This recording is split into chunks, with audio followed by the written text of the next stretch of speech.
Welcome to Indications and Warnings, everyone. I'm Alan Brewer, co-producer of Indications and Warning with Chuck Pfarrer.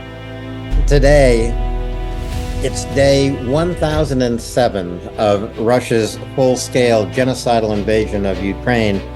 Chuck and I are recording this show on November 26, Tuesday. Chuck, we're going to take a look at kind of the overall scale and scope of the war as it stands right now, and the pace of the war, which is certainly picking up, both picking up on the Russian side, but also picking up on the Ukrainian side. Both Ukraine and Russia have their eye on January 2025, which is the day President-elect Trump will be sworn into office. This is kind of a deadline for both Ukraine and Russia. How is it influencing their operations? Well, I think for Russia, it's a completely arbitrary and aspirational deadline.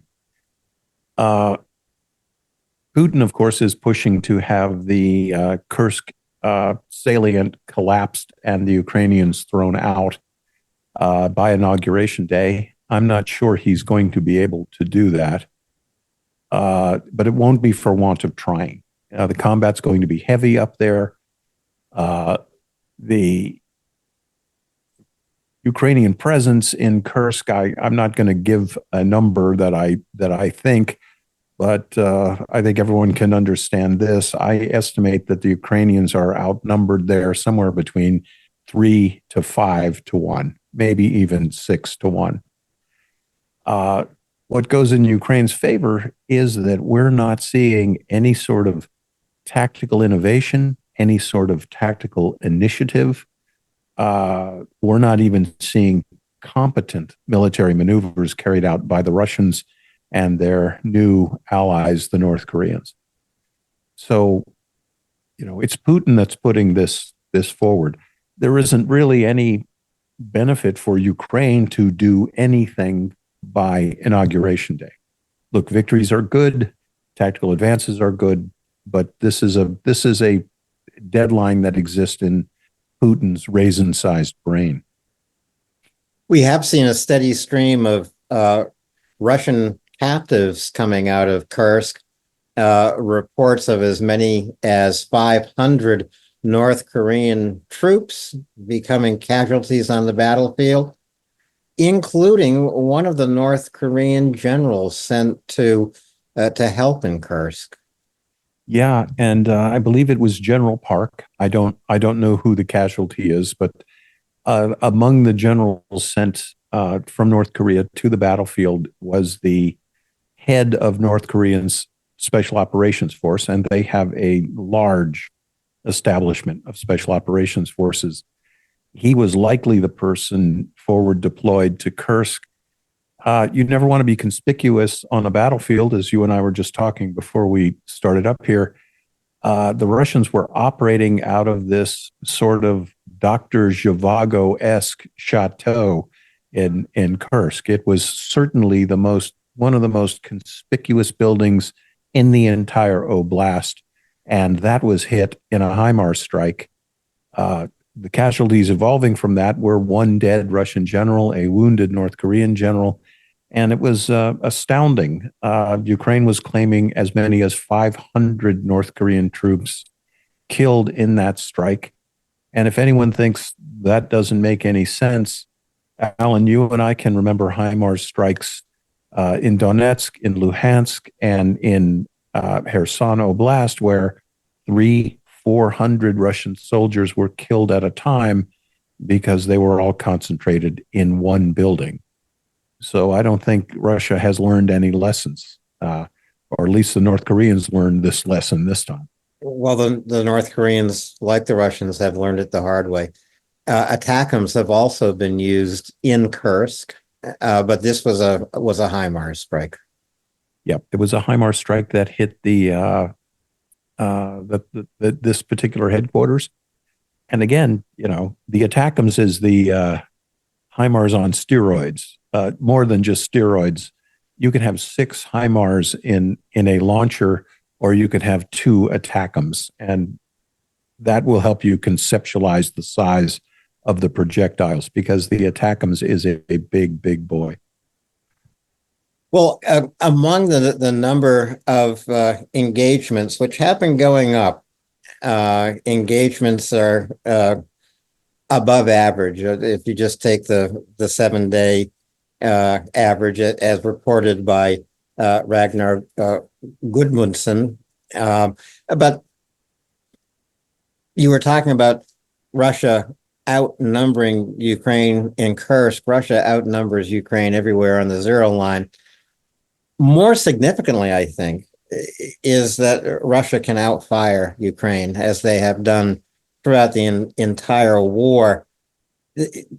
Here are numbers just for 2024 to date. Russian airstrikes, 65 to 85 a day, roughly, in total, as counted up by the Ministry of Defense, Ukraine, 24,000 so far. That's airstrikes. Multiple rocket launcher strikes, 36,400. That's 130 a day. Missile strikes, over 2,000 just in the course of this year. Ukraine has very little ability to fire back, which is why ATACMS and Storm Shadows and Scalps are so important for Ukraine to have. Yep, absolutely. And, in terms of volume of fire, so that's the number of bad guy shells and projectiles in the air coming at you. You quantify them by how many rounds, projectiles, rockets, missiles are fired at you. And what we've got in the case of Ukraine is they can never match that volume of fire, and they may never match that volume of fire, but they are very good at picking out high-value targets and isolating those and striking those. No better example than the Kursk headquarters operation. And as we'll talk about later, the first Russian airfield that was targeted, goes without saying, in Russia. So this was a big deal. This was a HIMARS attack right out of Putin's nightmare. Putin's red line has been jumped again. Yeah, how many red lines have been crossed now? Every single red line that Putin has drawn has been crossed. And what has his response actually been?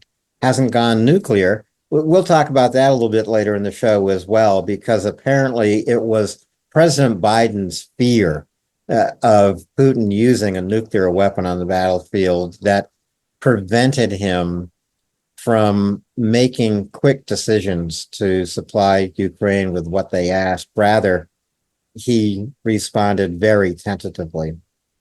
But just back to the number of engagements, and again, as reported by the Ukrainian Ministry of Defense, so far this year, 40,688 separate combat engagements. So this is just to let viewers know the scale of this war as it's unfolded in 2024. Right now, it's a daily average of about 190, but all of the top 10 days of most engagements, some well over 200, reaching 227 just a couple of days ago. All those top 10 days of the number of engagements have occurred this fall, the fall of 2024. Right. And this is, again, it is important to get people to realize this hasn't been a Russian offensive. There are no large ground maneuver elements pushing forward, operating in concert, converging to the west of Ukrainian positions, surrounding them, annihilating them, and moving forward.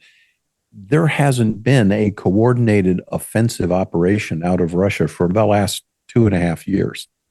These are little points of contact. These are essentially pinpricked attacks that are anywhere from platoon to battalion size. And they all come to basically the same fate.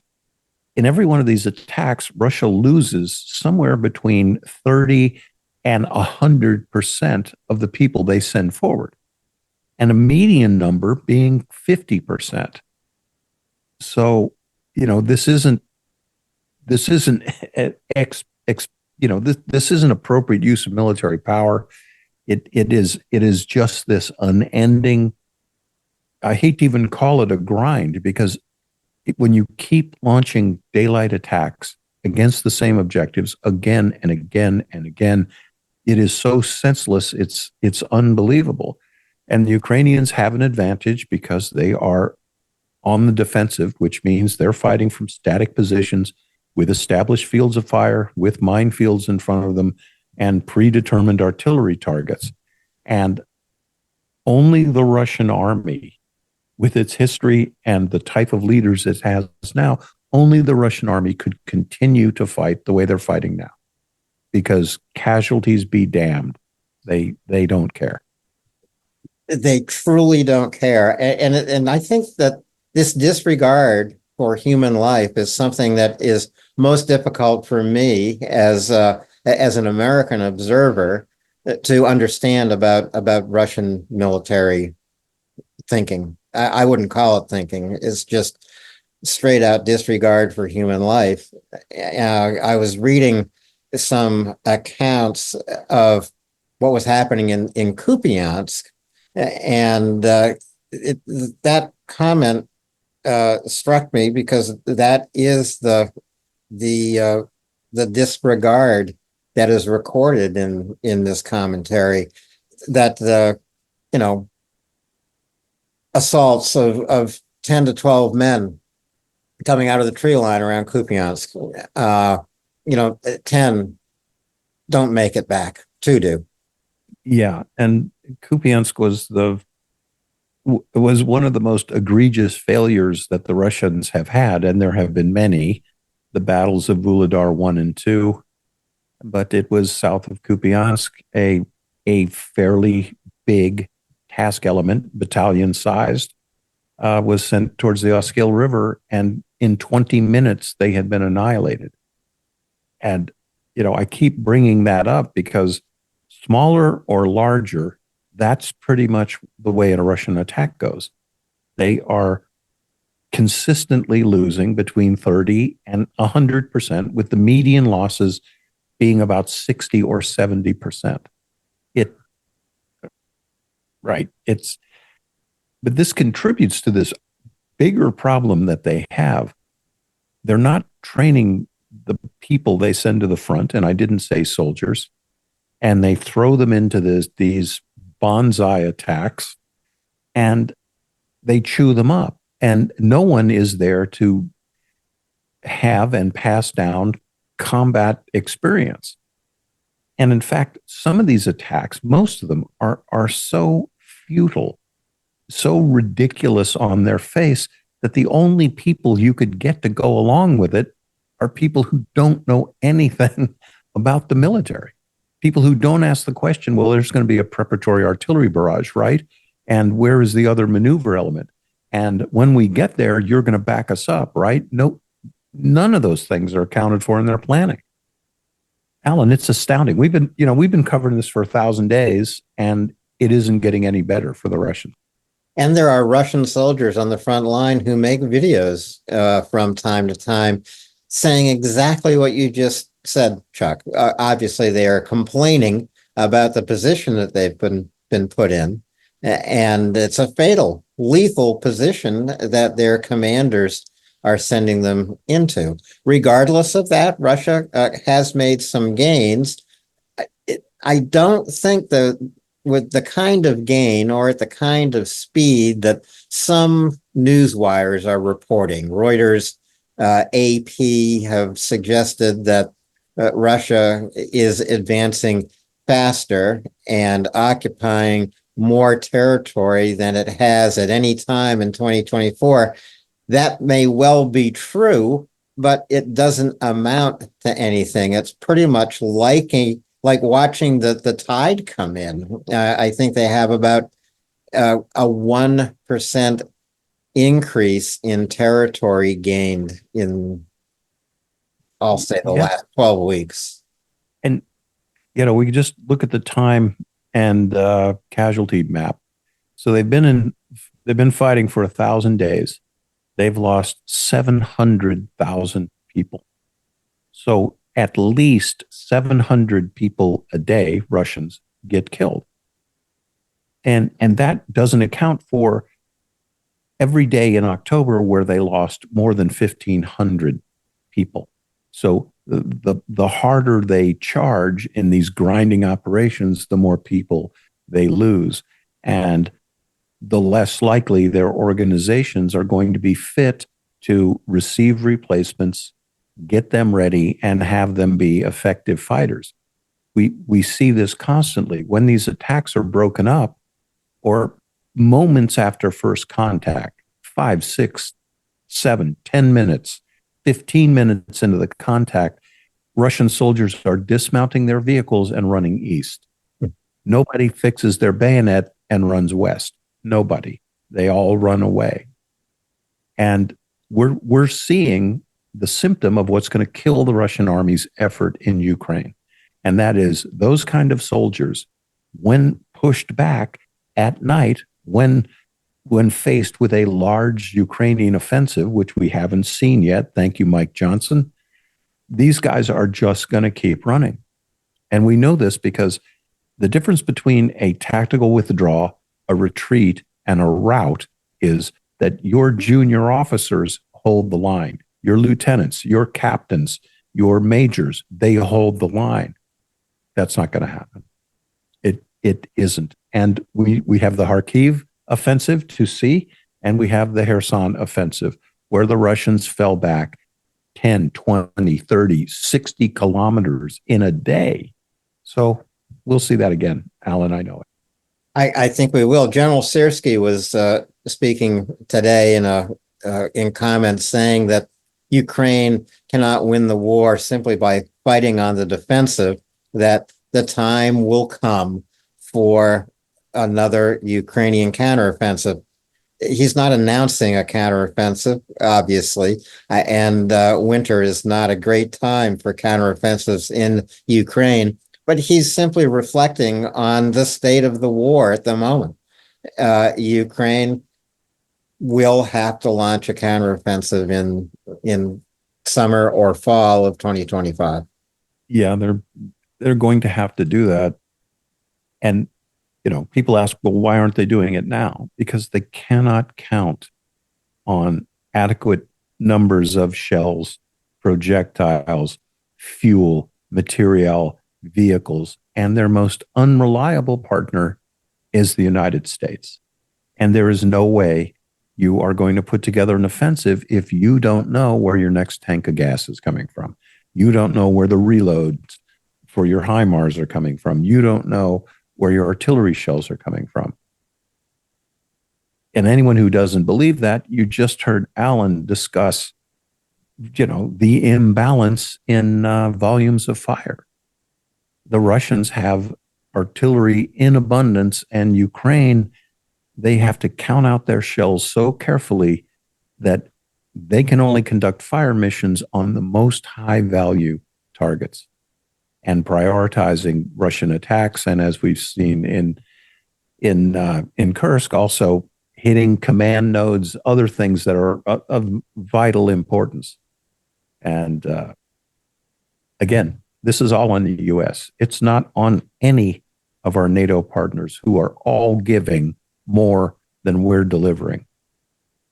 Yeah, I mean, there are no artillery duels, for example, on the Zero line. There is some great counter battery fire by Ukrainian soldiers, but artillery duels, no. Russia is out firing Ukraine 20, 40, 50, sometimes 80 to 1 somewhere on the zero line, depending on where you look. And of course, Russia has the freedom and the ability to shell with artillery frontline cities like Sumy or Kherson or Kharkiv, for that matter, every single day. It's not just drones; it's artillery shelling. Yeah, and of course, Russia prioritizing, uh, when it has a precision strike mission of munition available, it's going to hit a city with it. That is simply what they do. We think about how many Russian generals have been killed during this war, and I believe the number's up around 20. It might be 15, 18, around there. All you need to do is ask yourself, how many Ukrainian generals have been killed by artillery strikes? None. This speaks to better operational security, better signal security, the dispersal of forces, and can even remind some viewers how often President Zelensky has visited the front, the hottest places on the front. The president has gone and visited. And ask yourself how many times Putin has visited, and he never will. It's never going to happen. He never will. That's true. Russia actually, in the course of this war, has lost over 5,000 officers. So, captains and above. That's a pretty big body blow to a military command structure when you've lost 5,000 officers in the course of a war. Before we go to one of those places, Zelensky has visited Kupiansk. He was there just last week, within 15 kilometers of the zero line, by the way. And there's some pretty good news coming out of Kupiansk. But I just want to take a stop once again with your map from 23 November of the Seversk access. The reason why is because this is where a Russian colonel general, Gennady Oneshkin, was relieved of duty for false reporting and failure to make progress. So Russia is not making progress everywhere. No, they're not. And the Seversk battle map, if you are looking at it right now, this is just south of Kupiansk. In fact, up in the upper left-hand corner, you can see the town of Liman. I believe the general came to grief because he had reported that he had taken the city of Bilyohorvika, which has been it has become a Russian graveyard. If you're looking at the map also, you can see that there are numerous water courses here. There are bands of forest. There are, of course, agricultural fields and tree lines, etc.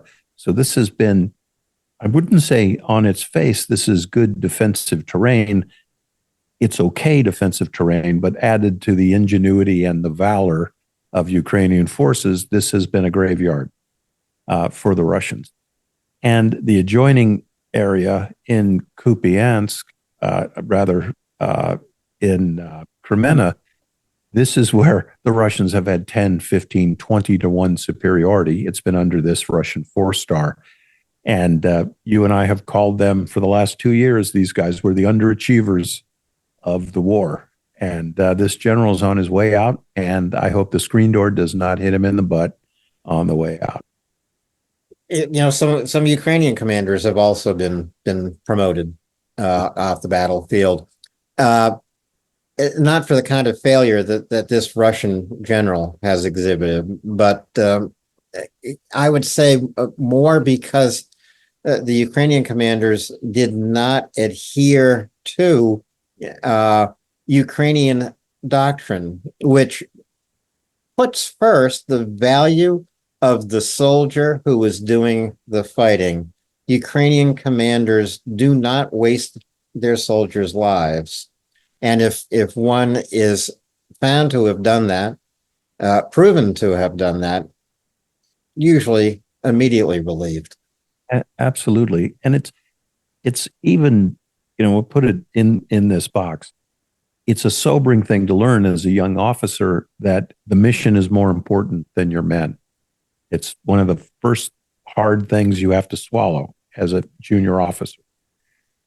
But the Western armies never lose sight of the fact that your most valuable resource on the battlefield are trained and motivated soldiers, right? They're as important as gasoline. They're a vital resource. And in my case, as a small unit guy, it was my paramount resource, right? It takes years to train a SEAL.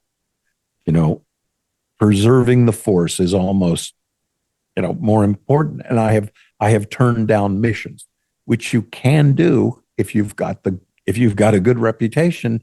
You can say, look, you've given me the mission parameters. I've looked at them. I want to tell you something that I can expect 50, 70% casualties if I do it the way you're asking me. So, it's not really refusing an order. It's sort of informing your commander. But in this case, look, this general didn't get fired because he's killing tens of thousands of people. They don't care. It's that he's killing tens of thousands of people. And Alan, I know if you go back, because Bielsko-Horvika is generally part of our Kremenna map, these lines haven't changed very much in 2 years. Yeah. So I don't know what this clown was doing. Well, actually, I do know what he was doing. You have no military talent whatsoever. You're conducting the kind of attacks that are never going to work. You are lazy commander. You have badly trained troops. And, you've got no military talent. So how could the outcome be anything other than what it is? You look at the other places where, look, they're losing 1,500 guys a day. You get relieved just for that. You think about Vietnam, Korea, Afghanistan. The United States didn't lose 1,500 guys a day. It didn't happen. Battle of the Bulge, yeah, maybe. Okay, but this is a different era. And this is another thing that actually weakens Russia. They are burning through the most vital resource that a commander can have, and they are squandering it.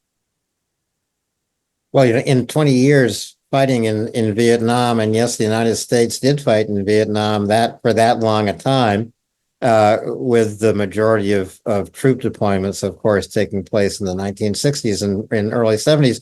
The United States lost 58,000 plus troops in 10 years in Vietnam. Russia in 3 years now in Ukraine, or 10 years. We should tack on additional casualties over this 10-year long war, but in 3 years, 733,000 casualties. It's just outrageous. Outrageous is the word. 400,000 Americans were killed in World War II, fighting around the world in 4 years of the most desperate and wide-ranging combat that the world has ever seen.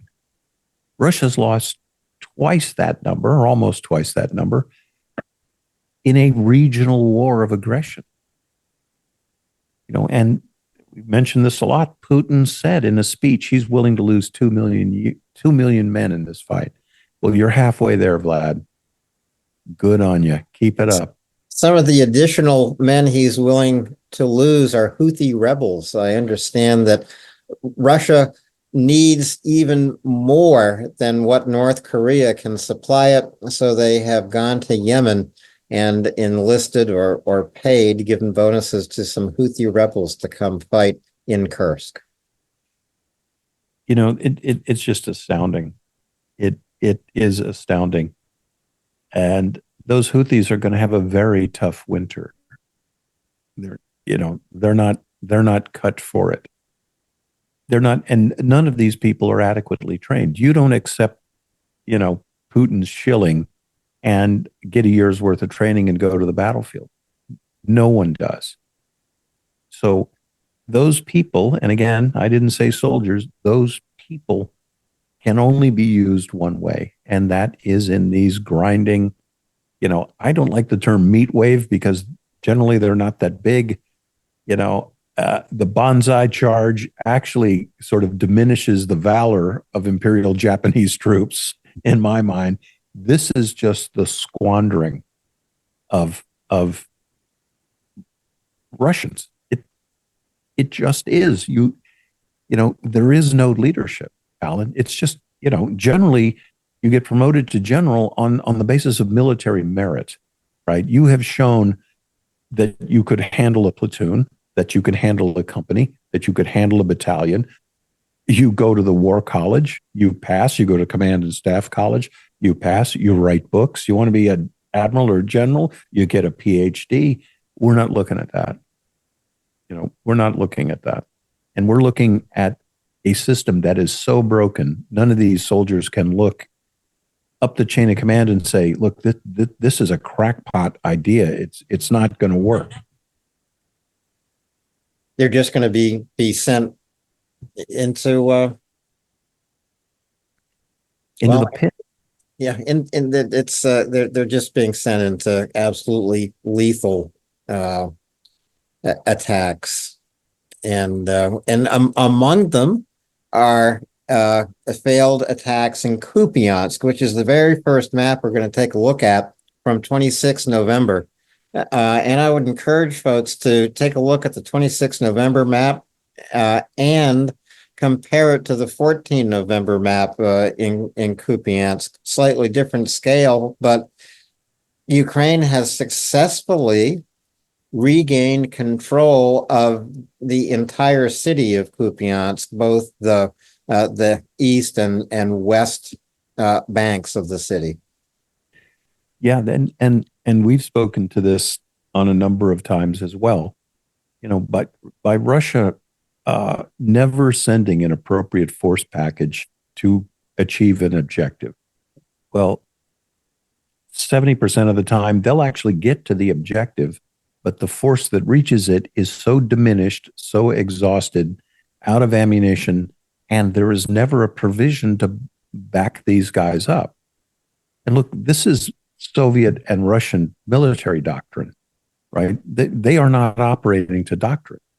They generally attack with three maneuver elements, one in reserve, two on converging attacks, and whoever breaks through the quickest is reinforced by the reserve element. They don't do that. It's like, why should a Navy SEAL understand their doctrine better than they do? And they're just not doing it. So that was one of the reasons, they were advancing towards Kupiansk. They are in the bands of forests there to the north. Their people get there, but they can't stay there, which is another thing we saw very often in the Kremenna battle area. They might get there, but they never stay there. And in this case, in the Kupiansk area, you can see the two big blue arrows pointing down the H-26 highway axis. There's a gain here of anywhere between 3 and 5 kilometers, which is, 3 miles. They have pushed the Russians back and away from Kupiansk.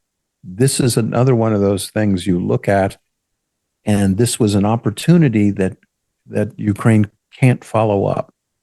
If you can bash your enemy back 3 miles, if you just keep pushing, he'll go 10. He'll go 20. Once he starts staggering backwards, just like in a boxing match, you land a flurry and he backs up and you just keep hitting him. So this was 26 November, 25 November, 26 November is a good day for Ukraine in Kupiansk. So we may see another Russian general relieved, hopefully, and it'll be up here. Well, that's what I was thinking, because this is a real failure for the Russians.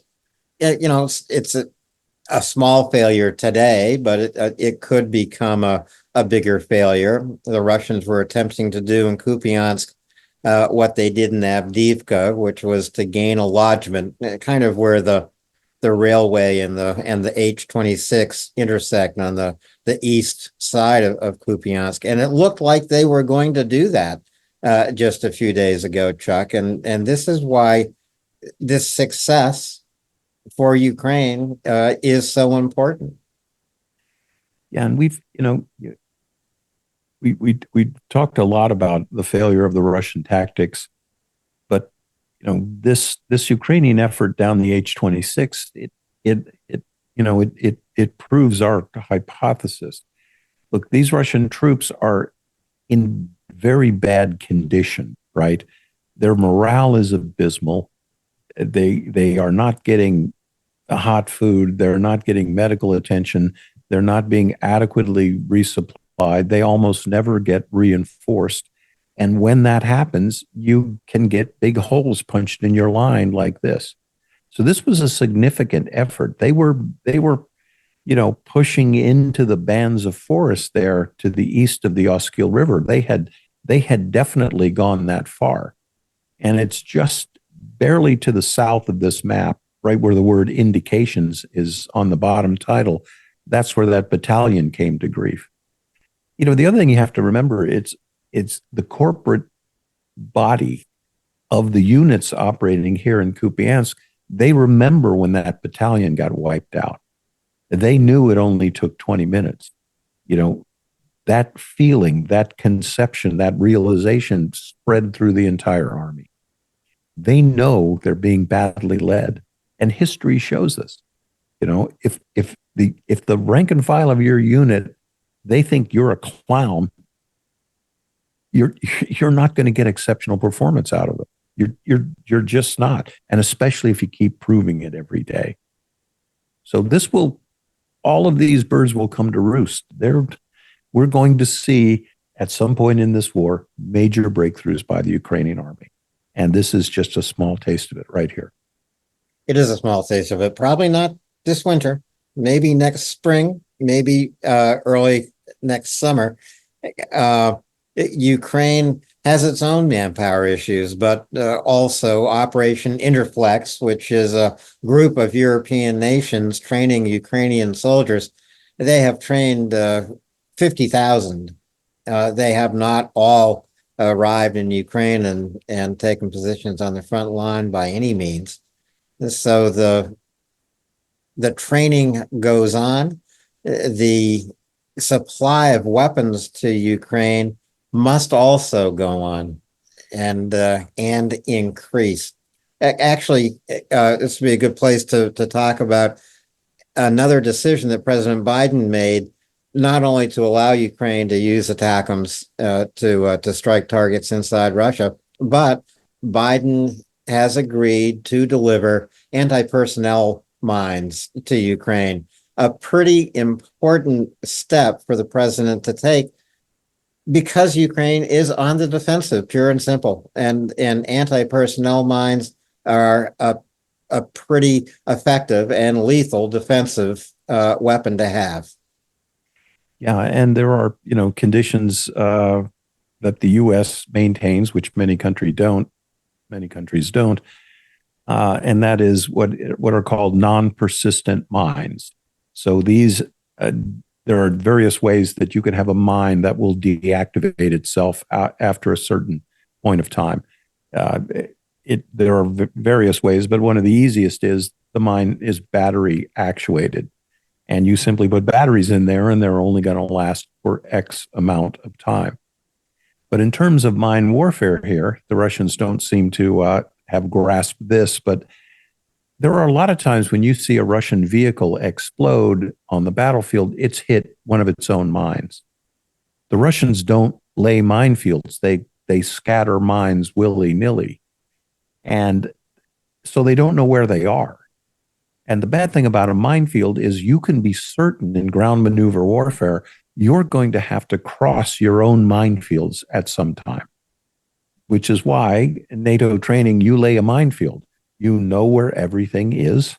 You have plotted it on a map, and you can see your way through it. The Russians don't do that. So therefore, their own mines come to bite them. But here again is, Russian doctrine is to lay minefields, not wing them out there.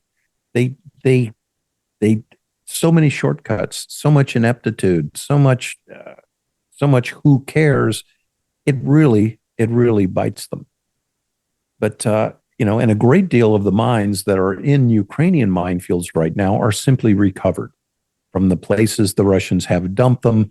Sappers go forward in the night, they grab these mines and they bring them back and they lay them in front of their own position. So once again, stupid is as stupid does. And sometimes those Russian mines are repurposed, put on some of the heaviest load drones that Ukraine has, and they're dropping tank mines on Russian positions on the front line with the Baba Yaga drone, and these are Russian mines that have been repurposed. Yeah, absolutely, and Ukraine has also got this new trick. Well, they will take a heavy lift drone. It flies onto a road being used by the Russians for ground line of communication, and they land an off-route mine, which is, nowadays we say IED, but the technical term is off-route mine, and these are magnetically fused. So this mine is sitting there just waiting for a vehicle to come by. You go by in your Volkswagen, you're probably okay. You go back and you drive by in a giant steel tank, and the magnetic field is interrupted, and this thing will fire a projectile onto the road. So again, off-route mine. Again, you see Ukrainian innovation, and you see, I don't know, retrograde Russian tactics. Ukraine is dominating in the tactical flexibility and new technology brought to the battlefield. No question about it. They've done that since the beginning of the war. So we're going to move from Kupiansk to Chasiv Yar, another 26 November map here in Chasiv Yar. Russia is attempting to once again get that lodgment in the eastern neighborhoods of Chasiv Yar. These are neighborhoods at the bottom of the hills that Chasiv Yar occupies, but they would be a pretty significant advance for Russians to make. Yeah, we, here we're dealing with the same problem we've talked about for a couple of years. It has taken Russia it took Russia about, I don't know, let's count from the whole war. It took them 10 years to take Bakhmut. It's taken them 2.5 years to close in on Chasiv Yar, but as you've said many times, and as John Spencer, who is on with us, and several generals, including General Hodges, it isn't Bakhmut, stupid, it's Chasiv Yar, and Chasiv Yar is still being held. But here we have a microcosm of Russian military idiocy. The way to get past Chasiv Yar is to bypass it to the north and the south and converge to the west of it. That's how this problem is solved, right? Anybody can tell you that. Why don't the Russians do it? Because they don't have soldiers who are trained to an adequate standard.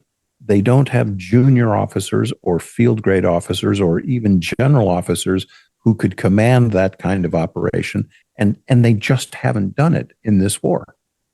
Instead, they wasted tens of thousands of lives, conservatively 50 or 60,000, just to get into Bakhmut. And they've expended, I would say, very conservatively, 330,000 just to get to the fringes of Chasiv Yar. But once again, Alan, this isn't where the fight is, right? You don't bring your army to your opponent's strongest defensive position and just keep getting your ass kicked there, right? You go around it and you converge behind it. That's ground maneuver warfare. Again, Russia isn't going to get better troops, and they're not going to get better officers. So this is all they've got, pushing forward a couple, 100 people for every meter. They're willing to do it. So I mean, it also speaks to Ukraine's tenacity on defense, and they are prepared. Chasiv Yar is not only a natural fortress, but Ukraine has built fortifications there. On the other hand, Chasiv Yar has been hit at this point by a countless number of glide bombs. I mean, it is now a pile of rubble when you come right down to it. There won't be anything left of Chasiv Yar to defend, but it will remain a good place for Ukrainians to kill Russians.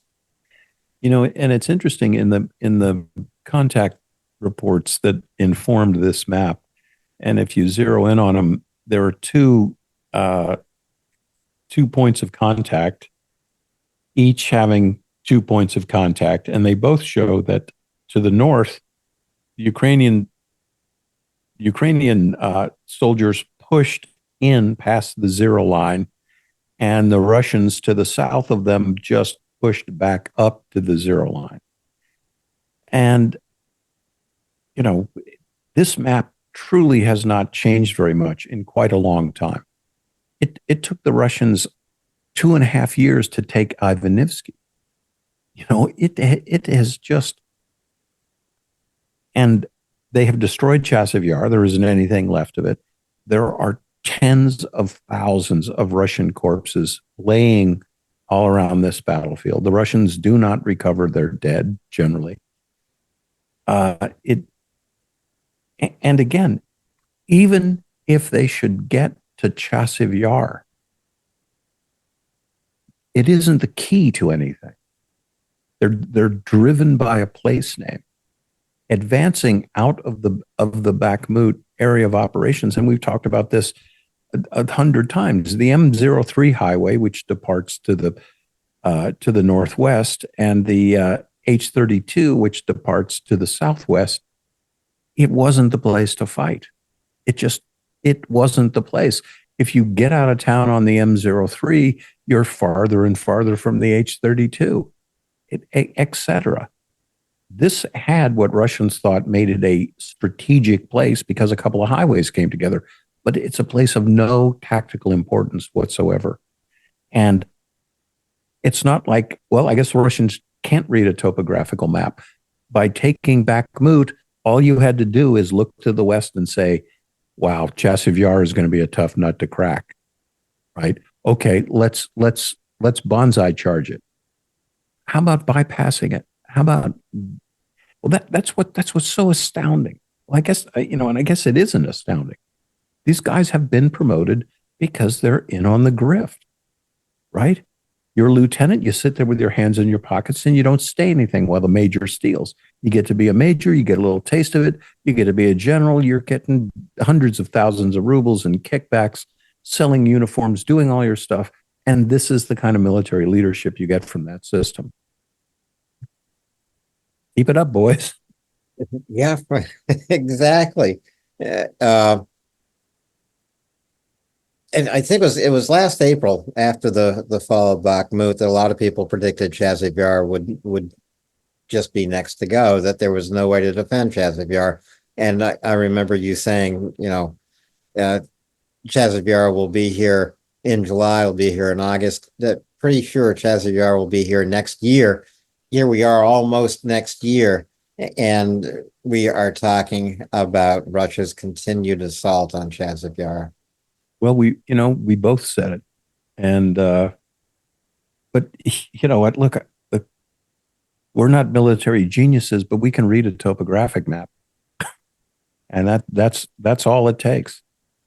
Yeah, this is a great place to look at on the deep state maps, where you can zoom in and really see the terrain and really see what the Russian forces face. It's a height of land from which you could see all of Bakhmut spread before you when Bakhmut existed. Yeah, and this is one of the reasons I say that we both said, look, Russia is not going to win this war. if they could win it, if they had a way to win it, they would have won it by now.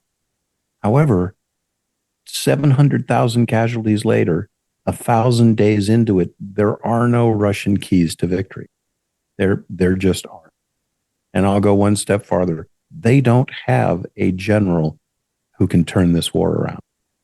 There is no great man coming off the Russian bench. We just saw a colonel general get fired, 4-star general. That's it, as high as you get. I guess the Russians have marshals, but that's an ornamental position. They don't have any combat leaders. And they don't have the material, meaning the manpower, that a good combat leader could take advantage of. And they don't care about producing soldiers. So, like I said, there is no, and we've been saying this, both of us, for a long time, there is no Russian Operation Overlord, no Market Garden, no big good idea. It isn't going to happen. They don't have any VDV forces yet. They were wiped out at Hostomel. They are never going to put together an airborne operation. There is no air mobility operation. The Soviet army was built to hit hard with motor rifle troops, punch a hole in the Allied lines, flood the zone, surround these cities, but nobody knows how to fight that kind of war anymore. They don't. Well, the largest, most powerful concentrations of Russian forces right now are pretty much arrayed along the zero line from Bakhmut, Chasiv Yar, all the way down to Pokrovsk, and then swinging up around to Velika Novosilka. And Pokrovsk is the next map we'll go to.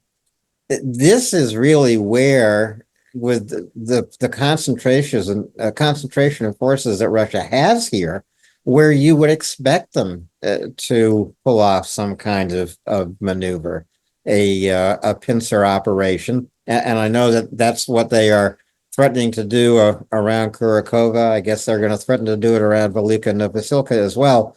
But we have to wait and see whether they succeed. Yeah, and we often say this in this first 21st century war. It used to be you're in a tank, you're driving to the attack. If you got hit by an artillery shell, it was an act of God, right? And then it became, if you got hit by an artillery shell, like a flower pot or a copperhead, somebody had to be illuminating your tank in particular. So again, you had a chance to succeed. Now, your $2 million tank is going to get taken out by a $1,500 drone flown by a Gen Xer who's probably got 400 vehicle kills under his belt. He isn't going to miss. That's changed everything. Now, I don't think the tank is obsolete. It isn't. Artillery isn't obsolete. But this FPV drone, it was a disruptive technology. And we see again and again and again, these Russian tanks, these Russian assaults are broken up to pieces. They are taken apart by Ukrainian drones. And it has made these, although these Russian generals, they don't care about casualties, even the Kremlin will notice if they completely destroy an entire battalion, right? Vehicles and all. They lose the whole enchilada. They don't care how many people you kill, but when you start losing all your equipment as well, it's going to happen a bit more. And I think more Russian generals are going to get fired. They just are. And then we get into the Praetorian Guard situation, right? Caligula, Nero, you fall when the military people around you are no longer have job security. So these are delightful developments. And will we see them? Well, we've seen them for the last 2,500 years. So yeah, I think we will see them. I hope we do, and we can't see them soon enough. In Pokrovsk, Chuck, and this is a 24 November map we're going to take a look at. Ukraine had some success in some counterattacks around Pokrovsk. But and this is where Russia has concentrated most of its forces. This is where Russia wants to achieve a breakthrough. Pokrovsk is probably the their number one goal at the moment. I don't think they are necessarily going to get there, but they have every opportunity to conduct maneuver warfare down here between Kurakova and Pokrovsk. Yeah, and I don't think they're going to get to Pokrovsk, and for I don't know 6-8 weeks at least. But where the Ukrainians are in some trouble is south of Kurakove. You can see that Ukrainian salient pointing down. So that would be the white area pushing down south of Kurakove. That's getting pretty narrow. So we're looking at maybe 2-3 kilometers. When you get within 1 kilometer and you're surrounded on both sides, you basically have got rifle fire. 400 yards is about the limit of an AK-47. Effective range is probably 500, but you're squeezing it in by then. But I'm not sure that Ukraine is going to last much longer south of Kurakove. Okay, that seems bad, but again, there is terrain to be gained, and then there is terrain. And south of Kurakove, it's not really worth hanging on to. And by shortening their defensive lines, they will also have a position where the Russian forces are going to have to try to operate with that big reservoir, splitting them in half. So I wouldn't be surprised to see Ukraine pull back a little to the south, but the Russians have been pushing for a very, very, very long time against Pokrovsk, and I don't know if they're going to get there. But I will remind everybody, you're looking at this map, you can see Donetsk to the east and Avdiivka. Everything to the west of Avdiivka was taken by the Russians pretty precipitously after Avdiivka fell. Frankly, it was a little too easy for the Russians because, I'll just call it the way it is, local Ukrainian commanders did not bother fortifying their rear. They didn't have any options about where they could fall back to. And this is the place where Russia has, they have succeeded the most here. But again, you see a big thing of red on this map. The Russians have only gained 1% of the country. And a good portion of those 700,000 casualties, I would say at least 120,000 were lost in the area of this map. 120,000 casualties.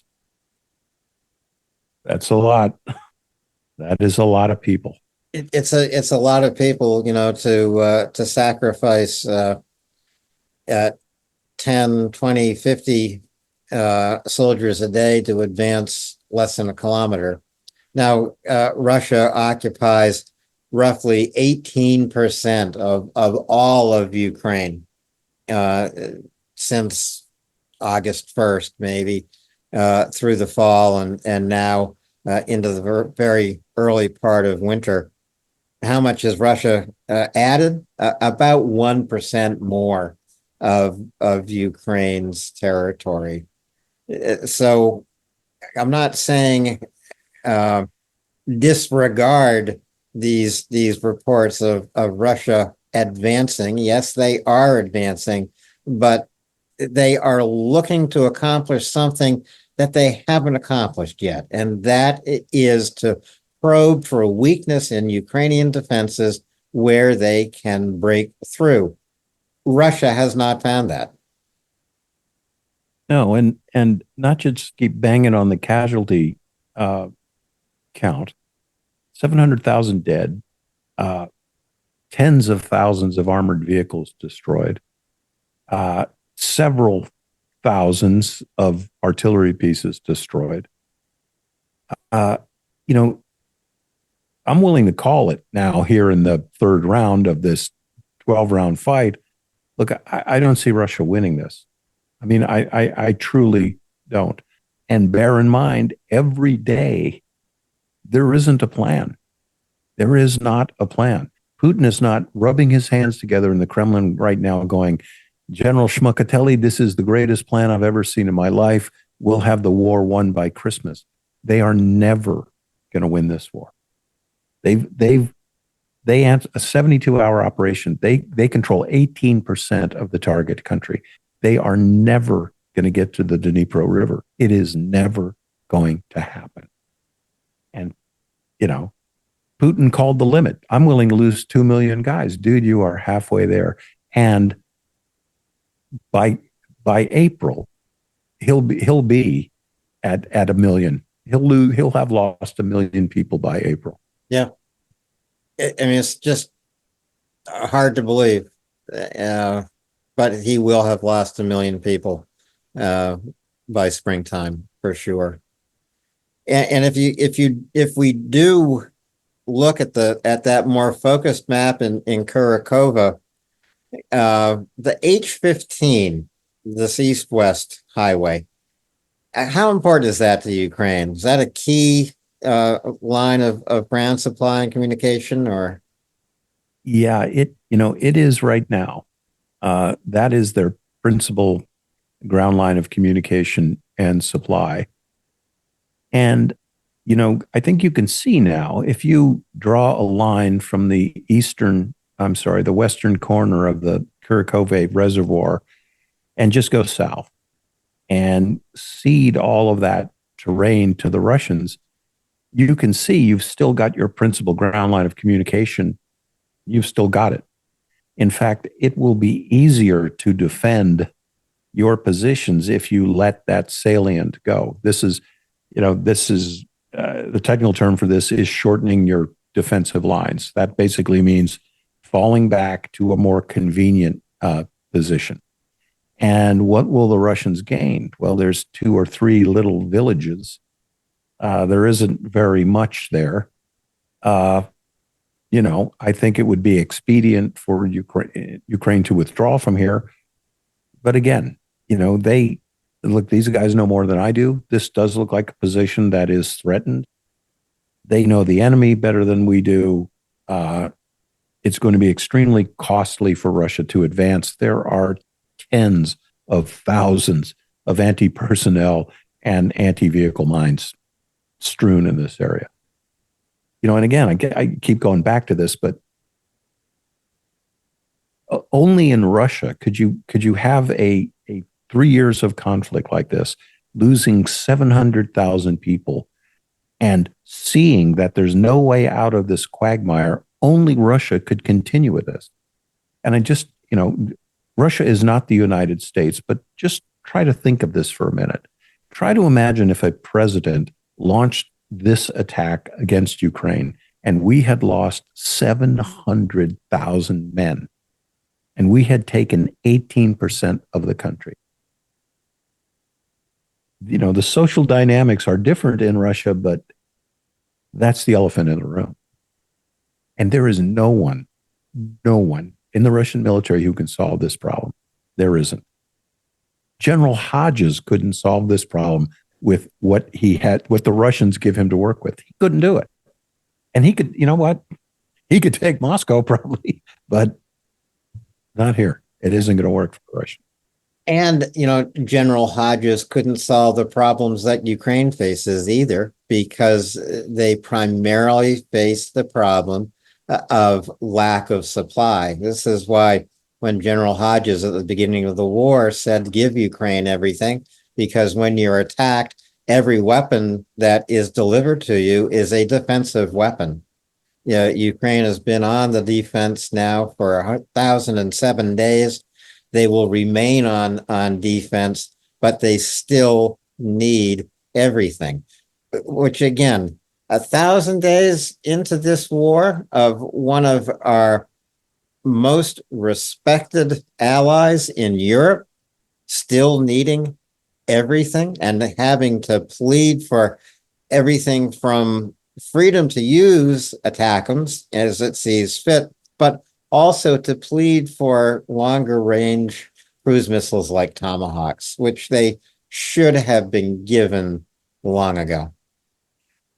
Absolutely. And we called this a year ago.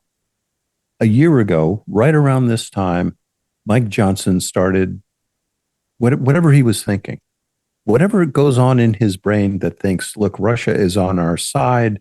This is a Russian matter. Russia has always raped and killed and murdered people in Ukraine. What do we care about it? You know, I'd love to get Mike Johnson on the show because he couldn't answer this question. But we said last Thanksgiving he's adding at least a year to the war. Well, it's a year later, and this is what he's added to the war. And the opportunities that Ukraine has when it does push Russian forces back, they can't follow up. They can't follow up. And they're not going to win this war until they can, right? Until they can outmaneuver Russian forces. If there's anything that good that's going on, this is still an attritional fight. And it's still an attritional fight from Avdiivka to Pokrovsk. Sure, the Russians have taken that territory, but it has been at a prohibitive cost. It has cost too many lives, too many vehicles, too much fuel, too much ammunition. And the morale of the Russian troops, it's abysmal. They're barely holding it together. They're like a Neil Young song. It just barely holds together, right? That's what Russia is in here. Absolutely. And I love Neil Young, by the way. So I do too, actually. Yeah. And we have seen some desertions from Russian units. And perhaps we will see more as we get into the winter, because Russia will have some problems finding adequate winter quarters for its troops, especially around Pokrovsk, around Avdiivka. It's not going to be easy for them. Well, we're going to see General Winter start killing Russian soldiers here.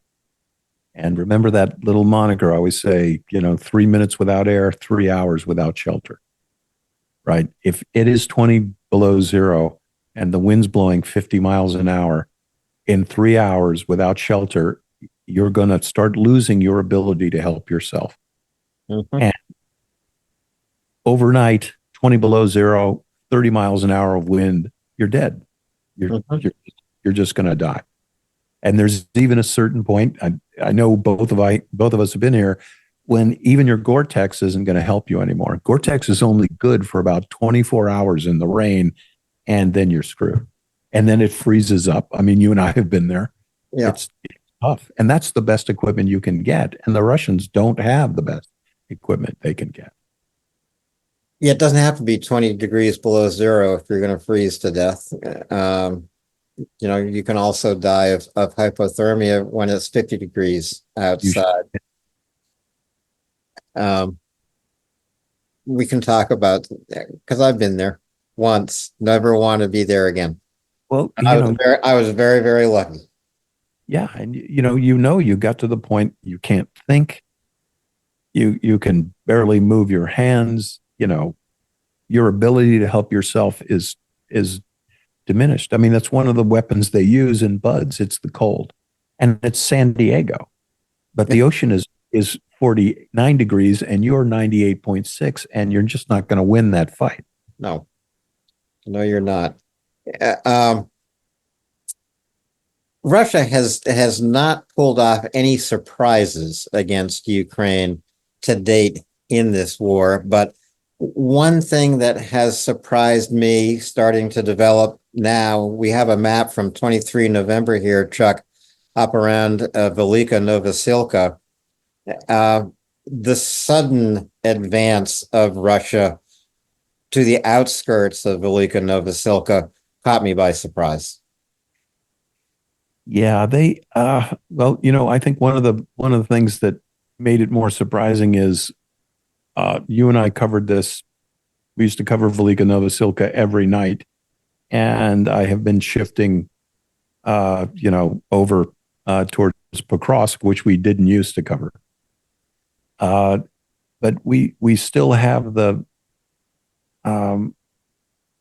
the Mokryali River Valley, which I love saying, is still basically in Ukrainian hands, but the area to the east, as we can see, the line used to be well south of the TO5 09 highway, and they have pushed it up. So, Velika Novosilka itself has taken a lot of artillery damage. I don't know what the Russians plan to do, but let's say they stay true to course. They are willing to expend thousands of lives to take one building in a town. And again, they are willing just to pour hundreds and thousands of bodies just to get 20 guys into a building. So this is an area that has, the Russians have made significant gains here as well. But again, this is on Mike Johnson. It isn't on the Ukrainian soldiers. They cannot stand everywhere. They just can't. Right. And there's a point at which they're losing 700,000 troops, and the casualty ratio is basically 4-1. The 4 Russian soldiers fall for every Ukrainian soldier who is killed, wounded, or missing. But that's still, it doesn't matter to the Russians, but as you pointed out, it matters a hell of a lot to the Ukrainians. Yeah. But really what Mike Johnson did was so costly to the Ukrainians because, yes, it's not about the territory that Russia was able to seize in the last year. It is about the Ukrainian loss of life, both on the battlefield and ordinary Ukrainian citizens in the cities, especially of Sumy, Kharkiv, Kherson, Zaporizhia, and Kyiv, Lviv. As we say, Chuck, every city in Ukraine really is on the front line. You don't have to be Kharkiv, the sister city of Belgorod across the border in Russia. You don't have to be Sumy, the sister city of Kursk across the border into Kursk Oblast. You can be in any city in Ukraine and feel as though you're on the front line. Well, and you are. I mean, we both have friends in Kyiv, and I was talking to my editor at the Kyiv Post just this morning. She recounted what a terrible weekend they had. I mean, the city was getting hammered. So that's pretty much every Ukrainian city. And, Mike Johnson, this is all on you, dude. It is all on you. I don't get it. Where were you since 1948, right? Russia refers to us as the perennial foe, right? They don't have it in for us. This is a zero-sum game for them. Well, this is the Russian sphere of influence. Yeah, it was that too during the Holodomor, and they lost 5 million people to a politically engineered famine. Is that okay? Is it okay what the Russians do everywhere on this map that's red? They rape, they pillage, they loot, they burn, they murder. It's an existential war for Ukraine, right? Let's not watch them fall into the meat grinder, right? Let's not try to imagine what Ukraine looks like under Russian occupation. Exactly. I won't put it all on Mike Johnson. The more I have read of some of the discussions, the arguments, the indecision inside the Biden White House, I think that President Biden, as much as he has supported Ukraine, also has to take some of the blame for indecision. When Zelensky, for example, puts Tomahawk missiles into his victory plan, you can't ask, well, when do you need them? Because the answer is now. This is what the Biden administration has failed to grasp. that what Ukraine needs, it needs with a sense of urgency. And the Biden White House hasn't been willing to act urgently. Absolutely. And then we have Jake Sullivan up there saying, look, we gave them ATACMs, we gave them F-16s. Well, let's just deconstruct that a little bit. The United States has given 0 F-16s to Ukraine. None, Jakey boy, none. And we're training 2 Ukrainian pilots. That's right, 2 we're training. It's the Dutch, it's the Norwegians, it's the Swedes, it's everyone else who is providing training on those aircraft. There has been too much timidity in the national security apparatus of the United States. Russia is not going to destroy itself by popping a nuclear weapon into this war. There are no strategic targets. And what is the world going to do if he decides to nuke the only target he has, which is Kyiv? What is the United States, what is the world going to do if he kills 3 million people? What are we going to do? I think Putin knows that it's the end of his gravy train. So that isn't going to happen. And he knows it. And this stunt of firing an intermediate range ballistic missile at Dnipro. Everyone should remember this. When that missile was in the air, Paris had 6 minutes to figure out where it was going to go. 6 minutes. Do you think they're just going to catch one and see if it's a nuke? You know, French has the force de frappe. They have their own ballistic missile submarines. They're not going to take one for the team, right? And we'll also remember this blustering big city Putin move. That little Chihuahua called the United States first and said, hey, I'm going to be firing a ballistic missile here. Don't forget that. Hey, don't shoot me. They're desperate, Alan. They are absolutely desperate. Even he can figure out this war is no longer winnable for him. But there's so much more that the Allies have to do. Us. Right. So much more the Allies have to do. All the Allies. That's exactly right. We're going to come back to this map of Velika Novosilka, I am certain, later this week. But talking about your friend in Kyiv, overnight, last night, Russia launched the largest drone attack across Ukraine of the war. Almost 200 suicide drones flying in Ukrainian skies, and they launched 8 or 9 missiles as well, Iskander missiles. But it is an attack like this another sign of Russian desperation, or is it Russia truly believing that they can sink Ukraine into the cold and darkness of winter as it rolls across Ukraine? Well, they're definitely having an effect, right? And that is their goal. Every time they hit a thermal power plant, that isn't good. It diminishes, the electricity available. In these Soviet-designed cities, the heating itself is at a central plant. So the only other place I've ever seen that are on U.S. Navy bases. They have the same thing. There's a central boiler, and there's pipes going all over the base for everyone's heating. So by taking those out, they are going to have an effect on the Ukrainian people. But we've said this 1,000 times. They need air defense, right? They need to be able to protect their cities.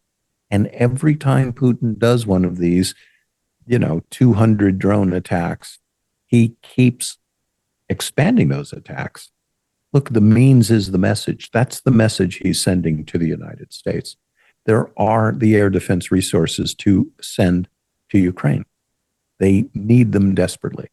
And it isn't just to defend their cities, were that not appropriate enough. They need them to defend their ground lines of communication and supply, and to defend their troops on the zero line. So there's absolutely no reason. And, some people have said, well, we don't want our best air defense getting captured by the Russians. We don't need our best air defense. We No. have thousands of Hawk missile batteries. They are no longer state of the art, but they freaking work. So let's give them to them. And no one is attacking American cities.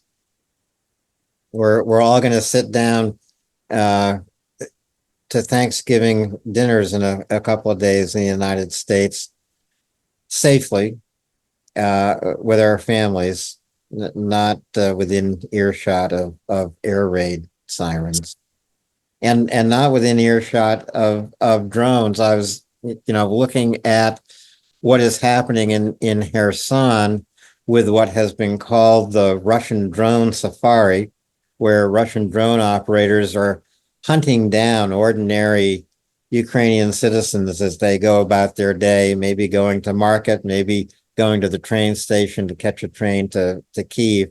So in October, there were 2,700 drone attacks just on the city of Kherson. Okay. And it resulted in the deaths of 12 people and 15 injured. So it doesn't sound like a lot, but those 12 people killed by a Russian drone, this is the end for them. And they are innocent civilians going to pick up groceries.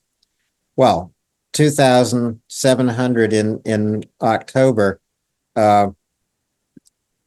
less in November, but to date, 1,100 additional drone attacks. It's in other words, in Kherson, as in Kharkiv, if there's a city where Ukrainians are going to feel terrorized, it would either be Kherson or Kharkiv, and I don't think they feel terrorized. No, they don't. It makes people more determined. We've talked about the psychological aspect. If you take a group of people and stress them, they will inevitably pull together. They don't splinter. I guess they can when if things totally go sideways. But wars have shown us over the last 150 years that a threatened population in war will pull together. So this drone safari in Kherson is actually counterproductive, besides being a war crime, right? A little old lady with a bag of groceries is not fair game on a battlefield. It simply is not. And especially if you are using a precision strike weapon, right, that shows you as you close on the target that this is not a combatant. This is a civilian, and you don't get to kill civilians in a war.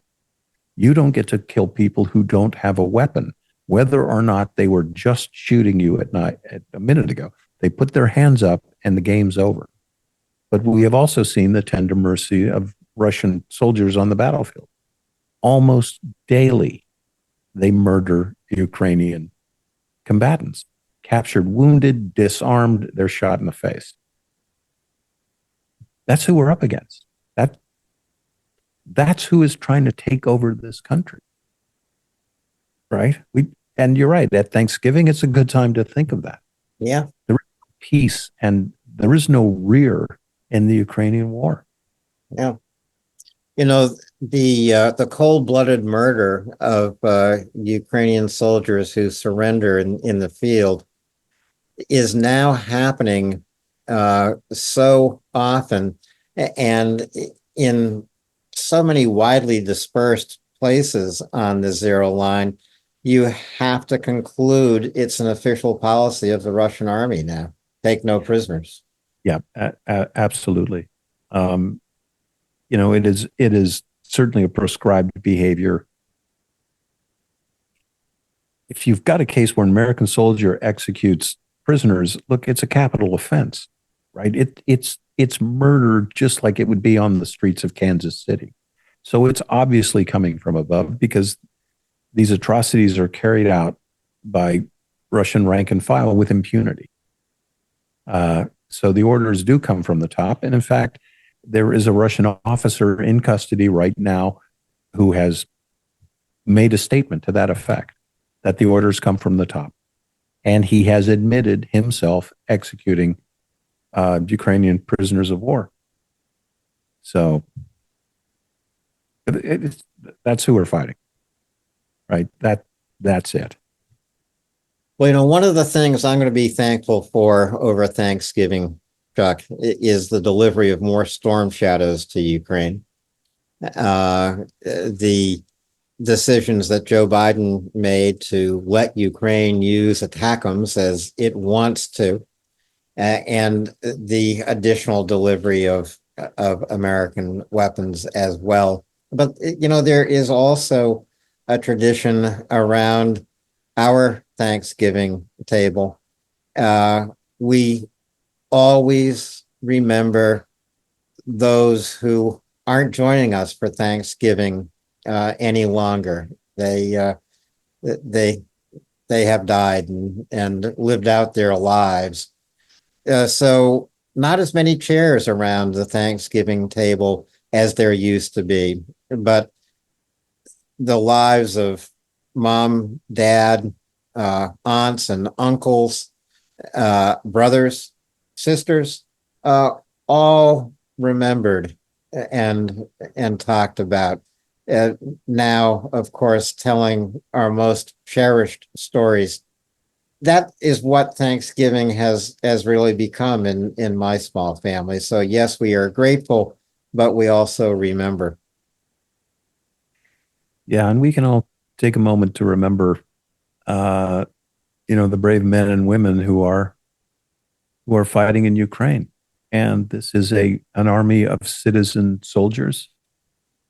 These are professionals. These are people in the trades, doctors, nurses, lawyers, carpenters, welders, who have put their entire lives on hold to fight for their country. And this is a grinding, gruesome war, as all wars are. But you're up against an enemy that's evil, that is not constrained by the rules of modern combat, that could care less. That 98% of their precision strike munitions are targeted on apartment buildings. That's who the fight is against. So, yeah, just take a moment this Thanksgiving and thank your lucky stars, right? Be grateful for what we have. And introduce a new tradition at your Thanksgiving table. Learn how to say Slava Ukraini. And Heroyam Slava. It's pretty easy. The next thing I'm going to learn is, can I have a beer, please? We're going to need that phrase, especially when we get to Ukraine, Chuck. That's what we're going to need. And we're going to be there, right? In 2025. We will. Indications and warnings we'll be talking to you from Ukraine. So that we will. Chuck, have a great Thanksgiving. Thank you, as always, for your contribution here, your help to me to understand what's happening. This has been day 1007 of Russia's full-scale genocidal invasion of Ukraine. Thanks to Chuck, thanks to indications and warnings, I understand more about what Ukraine is fighting for and how they're fighting for it, and what Russia threatens all Ukrainians with. And that's thanks to Chuck. Well, it's thanks to you, Alan, as well. And we're just here to help everybody. We want you to dominate your information warfare microcosm. That's what we're here. And you can win the fight at Thanksgiving, and then you can pick up the fight again at Christmas dinner. So we'll have you prepared for both. Thanks again, Chuck, and good night. Thank you, Alan. Good night.